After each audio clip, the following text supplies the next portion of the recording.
السلام عليكم بنات، كي دايرين؟ لاباس عليكم؟ نتمنى تكونوا في احسن الاحوال.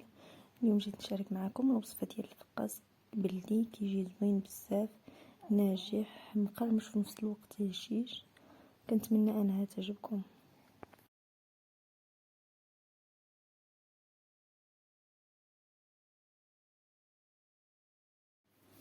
بالنسبه للمقادير كنحتاجو 7 ديال البيضات، 6 كنديرهم في العجينه، وحده كنخليوها على حسب الزين، مع معلقه صغيره ديال نسكافيه.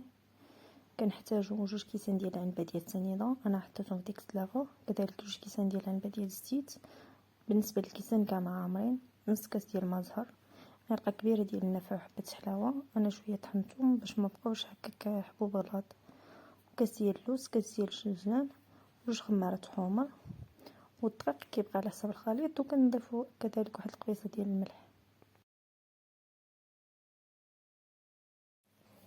كناخذوا البوله اولا الكسعه اللي غنعجنوا فيها، كندير فيها زلافه ديال السنيده مع زلافه ديال الزيت ومع الزلجان ومع النافع، وما تنسوش قبيصه الملحه، راه هي اللي كتصحى لنا الذوق. كنخدموهم مزيان حتى كينسجموا لنا، حتى كنحسوا بسنيده دابت. هاد الطريقه راه كتجي زوينه بزاف وكتسهل علينا اننا نخدموا الفقاس. المهم ملي كنحسوا بالسنيده ديالنا دابت، عاد ديك الساعه كنضيفوا اللوز ما ضفتوش في الاول غير حيت هو حبات كبار، يعني كيصعب علينا اننا نخدموا ديك سنيده مع الزيت مع الزلجان.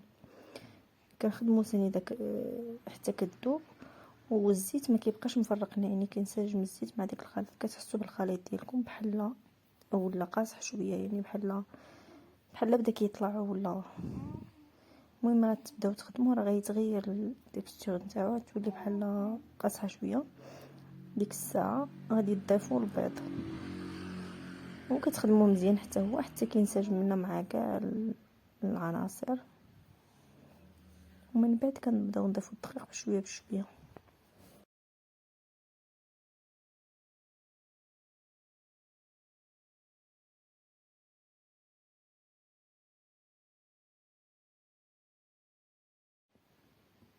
بالنسبه لاخر مرحله اللي هي الدقيق ديجا كيكون عندي ماربل، كنضيف عليه كذلك 2 خمارات حمر، واهم حاجه في الدقيق كنبقاو نضيفوه بشويه بشويه. وبالنسبه للعجين الفقاس ما خصكمش تقصوها بزاف، حيت الا قصحت راه غير كتدخلوه للفران كما كان نوعيه الفران وكما كان يعني درجه الحراره ديالو، راه غيتفرقع. خص العجينه تبقى رطبه. انا راه بقات شويه كتلصق لي، ولكن جا هو هذاك، يعني ما جاش قاصح وما جاش خفيف.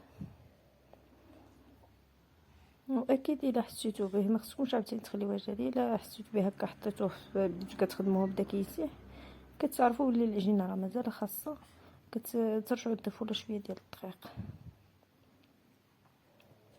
صافي من بعد العجينه ديالي كنقسمها ل 3 ديال الحرابل هكا، باش نضمن انه ما غاديش يكون عندي الجوانب بزاف، وحتى كيجي ساهل، يعني ما كياخذش، ما كيكونوش صغارين بزاف، يعني كما قلت لكم الجوانب ما غاديش يجي بزاف.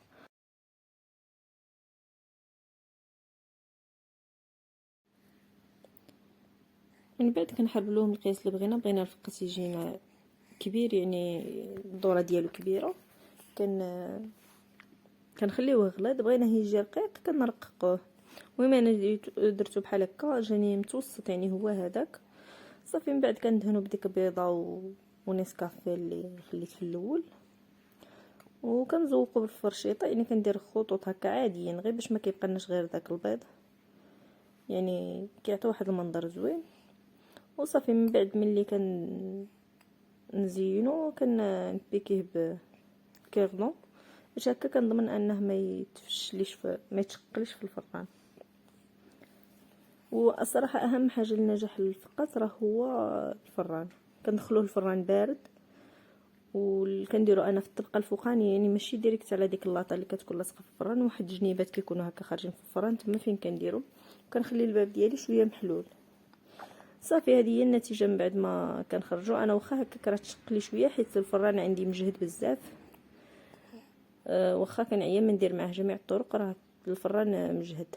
صافي هنايا كنخليه ليله كامله، كنديرو نغطيه بواحد الفوطه اللي كتكون هكا بحال فازقه شويه، وكنخليه الليله كلها حتى كيبرد مزيان. وصافي كنبدا نقطعو. وكذلك في التقطاع خص يكون الموس عندنا ماضي، الا كان الموس حافي راه اكيد غيتشقق واخا يكون الفقاس ما عرفت كيفاش داير. صافي كنبقى مستمره كنقطع. الا بغيتوه يجيكم كبير كتميلو، بغيتوه يجيكم يعني شويه كتبقاو ماشيين عمودي. صافي هنايا ها هو الفقاس ديالي كنديرو في اللاطات، كنحمرو على عافيه مهيله كذلك باش كيتحمرنا حتى من الداخل. وحتى اللوز كيتحمر، اللوز باش ما كيبقى بيض. هو كياخذ الوقت شويه، ولكن من الاحسن اننا نعطيوه وقته باش ما كيجي مقرمش ولذيذ. كذلك حتى اللوز كيتحمرنا باش كيجي ديك اللوز هو عاطي المنظر ديالو والمذاق. وصافي هذا هو الفقاس ديالنا من بعد ما كيوجد، راه كيجي زوين بزاف مقرمش، وفي نفس الوقت هشيش، يعني ماشي كتلقاوه قاصح كتاخذوا معاه واحد المجهود باش انه يتمضغ او لا يتهرس.